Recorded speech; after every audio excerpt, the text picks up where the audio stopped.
जैसे कि हासराज breathing form को यूज करते हैं, उसी तरह से डीमन यूज करते हैं ब्लड डीमन आर्ट को, और उनकी जो ब्लड डीमन आर्ट होती है वो उनकी पास्ट लाइफ देखकर मिलती है। फॉर एग्जांपल ग्यूको जो ब्लड डीमन आर्ट यूज करता है वो अपनी पॉट और फेस की मदद से सामने अपोनेंट पे हमला करता है, लेकिन ये जो यूनिक ब्लड डीमन आर्ट ग्यूको को मिला है पास्ट लाइफ से कनेक्टेड है, यानी कि ह्यूमन लाइफ में डीमन बनने से पहले ग्यूको का मछली और पॉट से कुछ अलग ही कनेक्शन था। और तो बहुत सारे लोगों को पता ही नहीं कि कोकोशिबो कौन सा ब्लड डीमन आर्ट यूज करता है। लोगों को लगता है कि कोकोशिबो ब्रीथिंग स्टाइल को यूज करता है, लेकिन कोकोशिबो भी एक ब्लड डीमन आर्ट को यूज करता है। तो आज हम यही जानेंगे कि जितने भी डीमंस है वो कौन सी ब्लड डीमन आर्ट को यूज करते हैं, साथ ही उनके ब्लड डीमन आर्ट से उनकी पास्ट लाइफ का क्या कनेक्शन है, और ये भी जानेंगे कि जितने भी हासिरास है वो कौन सी ब्रीथिंग स्टाइल को यूज करते हैं, उनकी ब्रीथिंग स्टाइल के कितने फॉर्म है। एंड इन सभी में से जो यूनिक ब्रीथिंग स्टाइल है वो है लव ब्रीथिंग, जिसको मित्सुरी यूज करती है। एंड आप सभी को पता ही नहीं कि लव ब्रीथिंग को यूज करना कितना ज्यादा मुश्किल है, और इसी वजह से लव ब्रीथिंग का सिर्फ एक ही यूजर है जो कि है मित्सुरी, और इसे सिर्फ मित्सुरी ही यूज कर सकती है। एंड इस लव ब्रीथिंग को सिर्फ मित्सुरी ही क्यों यूज कर सकती है, और इस लव ब्रीथिंग के कितने फॉर्म है, ये तो आप सभी को मित्सुरी के रैंकिंग आने पर ही पता चलेगा। इस पॉइंट तक तो आप सभी को पता ही चल गया होगा वीडियो कितना ज्यादा इंटरेस्टिंग है। तो चलो वीडियो को स्टार्ट करते हैं, लेकिन उससे पहले लाइक कर देना या फिर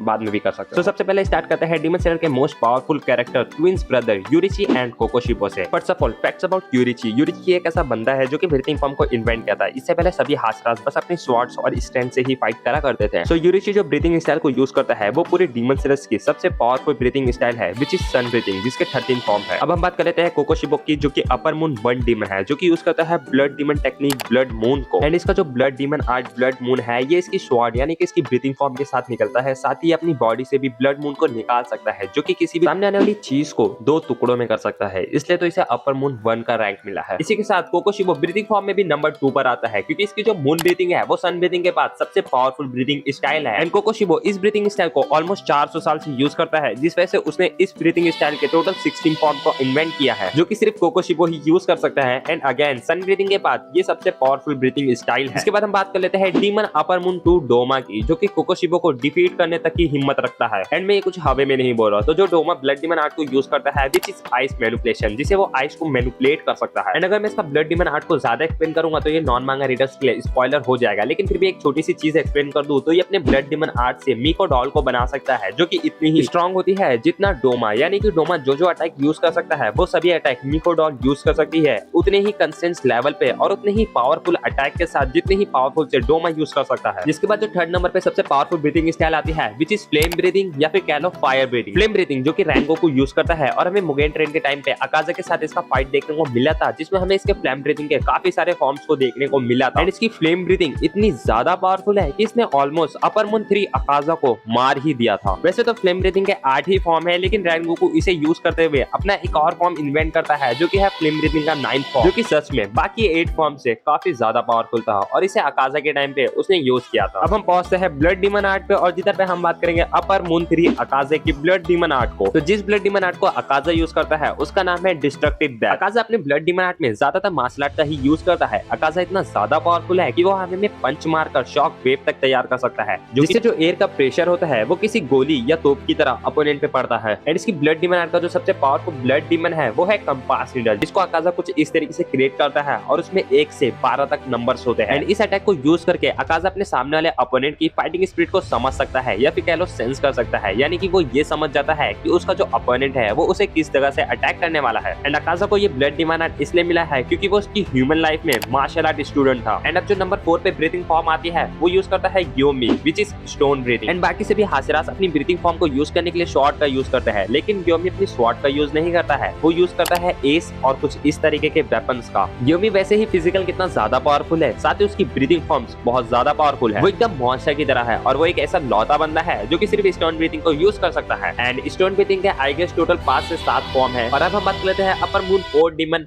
इसकी नहीं इसकी हैनतेंगो, जिसका ब्लड डीमन आता है इमोशन मैनिफेस्टेशन। आई नो कि मैं इसका नाम सही से प्रोनाउंस नहीं कर पाया क्योंकि मुझे कोल्ड है, लेकिन इसका जो ब्लड डीमन आर्ट है कुछ इस तरीके से वर्क करता है। सबसे पहले तो हम ये जान लेते हैं कि अपर मून डीमन 4 हैनतेंगो हमेशा रोते हुए क्यों रहता है। सो हैनतेंगो डीमन बनने से पहले अपनी ह्यूमन लाइफ में एक बहुत ही बड़ा झूठा इंसान था। वो अपनी गलतियों का ब्लेम दूसरों इंसान पर डाल देता था। एंड जब वो थोड़ा और बड़ा होता है तब वो लोगों को भी मारने लगता है और लोगों के घर में चोरियां करने लगता है, और जब वो पकड़ा जाता तो उस चीज का ब्लेम दूसरों इंसान पर डाल देता था। एंड एक बार वो इस तरीके से पकड़ा गया कि वो ब्लेम किसी पावर पर नहीं डाल सकता था तो उसने अपने हाथों पर ब्लेम डाल दिया और ये कहता है कि मैंने ये गलत काम नहीं किया है, ये गलत काम मेरे हाथों ने किया है, तो मेरे हाथों की गलती है। इसके बाद उसे सजा दे दी जाती है और उसे जेल में बंद कर दिया जाता है। जेल से छूटने के बाद वो मिलता है मुजान से और मुजान उसे डीमन में कन्वर्ट कर देता है और डीमन बनने के बाद जिस इंसान ने उसे सजा दी थी वो उस इंसान को ही मार डालता है। अब हम बात कर लेते हैं हैंतिंगो के ब्लड डीमन आर्ट को। तो हैंतिंगो का जो ब्लड डीमन आर्ट है वो अपनी पर्सनैलिटी को 6 अलग क्लोन्स में डिवाइड कर सकता है। जिसका जो फर्स्ट क्लोन है उसका नाम है सेकेदो, जो कि हमेशा एंगर में रहता है, हमेशा गुस्से में ही बात करता है और वो काफी जल्दी इरिटेट भी हो जाता है। और इसके सभी क्लोन्स अलग अलग अटैक करते हैं। सेकेदो का अटैक है लाइटनिंग और थंडर और वो इस अटैक से डीमन स्लेयर कॉर्प्स को एकदम से पैरालाइज कर सकता है। जिसके बाद उसके सेकंड पर्सनैलिटी की यानी कि सेकंड क्लोन का नाम है काराकू, जो कि बहुत ही ज्यादा रिलैक्स और काम रहता है और ये अपने फैन से हमला करता है। ये अपने फैन से किसी भी इंसान को बहुत ही ज्यादा दूर फेंक सकता है, इंसान ही नहीं किसी बिल्डिंग या किसी घर को भी। हैंतिंगो के थर्ड क्लोन का नाम है एजेत्सु, एनी नेगेटिव और डिप्रेशन नेचर को शो करता है। और इसकी फोर्थ पर्सनैलिटी का नाम है उरोको, जो कि फनी मूड में रहता है, हमेशा हंसता हुआ रहता है और हर फाइट को एक फन की तरह, गेम की तरह लेता है। और इसका अटैक है सोनिक वॉल्यूम। इसके पांचवें क्लोन का नाम है जोहाकन, जो कि चारों क्लोन को मिलकर बनता है और ये शो करता है हेट पर्सनैलिटी को, हेट और नफरत को। और ये अपने अटैक से ड्रैगन जैसा स्ट्रक्चर बना सकता है और जिस चीज से वो अपने अपोनेंट पे अटैक कर सकता है। और इसकी 6 पर्सनैलिटी है। इसकी जो 6 और लास्ट पर्सनैलिटी है इसका नाम है उरुमी, जो कि हमेशा डरा हुआ और रोता हुआ रहता है। इसे डरा हुआ रोता हुआ देखकर इसे कमजोर मत समझना, ये फिजिकली बहुत ही ज्यादा पावरफुल है। सो अब हम बढ़ जाते हैं हाशिरा की तरफ, जो कि ब्रीथिंग स्टाइल को यूज करते हैं। तो ब्रीथिंग स्टाइल के 5th नंबर पे आता है हमारा सानेमी, जो कि यूज करता है विंड ब्रीथिंग। सानेमी वैसे ही काफी ज्यादा गुस्से में रहता है और जब भी कोकोशिबो के दौरान विंड ब्रीथिंग को यूज करता है एकदम मॉन्स्टर की तरह। एंड विंड ब्रीथिंग के टोटल 9 फॉर्म है। और अब हम बात कर लेते हैं अपर मून बाय ग्योकू की। तो सबसे पहले हम बात कर लेते हैं ग्योकू की ब्लड डीमन आर्ट, उसके ह्यूमन लाइफ से क्या कनेक्शन है। तो जब ग्योकू डीमन नहीं था, जब वो एक ह्यूमन था, तो उसके मॉम डैड मछली पकड़ा करते थे और मछली पकड़ के अपना घर का गुजारा करते थे। लेकिन एक दिन उन दोनों की मौत हो जाती है समुद्र में डूबने की वजह से। और जब ग्योकू इस चीज को देखता है तो उसे डेड बॉडी से प्यार हो जाता है। यानी कि ग्योकू ह्यूमन लाइफ से ही काफी ज्यादा अजीब था, यानी कि उसे डेड बॉडी देखकर मजा आता था। वो हमेशा मछलियों के साथ खेला करता था और ये चीज देख के कई सारे बच्चे उसका मजाक उड़ाते थे और इसी से वो फ्रस्ट्रेट होकर एक बच्चे को मार डालता है। यानी कि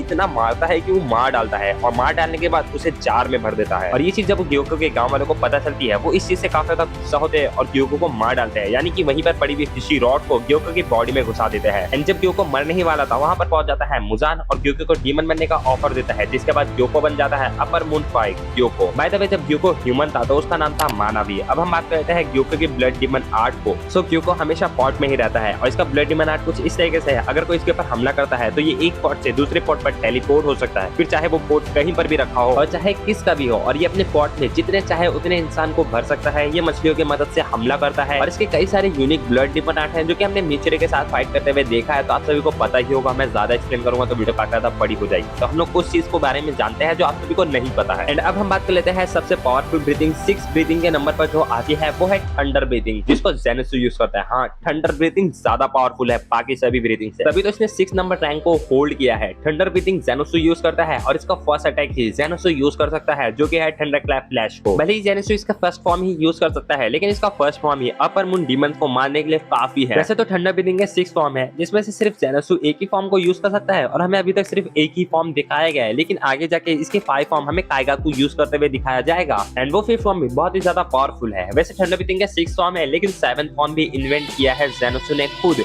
जेनेसु ने इसका 7th फॉर्म भी इन्वेंट किया है, जो कि हमें काइगाकू फाइट में ही दिखाया जाए। और अब हम बात कर लेते हैं डीमन अपर मून 6 काइगाकू की नहीं, डाकी और ग्योतारो। इसमें से जो डाकी का ब्लड डीमन आर्ट है वो है स्लैश मैनिपुलेशन, यानी कि डाकी अपने शरीर से कहीं से भी कपड़े जनरेट कर सकती है और इसे जितना चाहे उतना बड़ा कर सकती है। इसके ब्लड डीमन आर्ट की खास बात तो ये है कि इसके कपड़े सबकॉन्शियस है, यानी कि अपने अपोनेंट्स का अंदाजा खुद ही लगा सकते हैं और चाहे तो ये अपने अपोनेंट्स को इसके अंदर स्टोर भी कर सकते हैं। जिसके बाद आता है ग्योतारो, जो कि डाकी से काफी ज्यादा पावरफुल है और इसका जो ब्लड डीमन आर्ट है वो है ब्लड मैनिपुलेशन। एंड वो इस ब्लड डीमन आर्ट को अलग अलग तरीके से यूज कर सकता है। वो चाहे तो अपने ब्लड डीमन आर्ट से किसी भी चीज का स्ट्रक्चर बना सकता है, लेकिन वो ज्यादातर कुछ इस तरीके से ब्लेड का स्ट्रक्चर बनाता है। और इसका जो ब्लड अटैक रहता है वो काफी ज्यादा पॉइजनिंग भी रहता है, अगर ये तुम्हारे शरीर में गया तो तुम कुछ ही मिनटों में खत्म।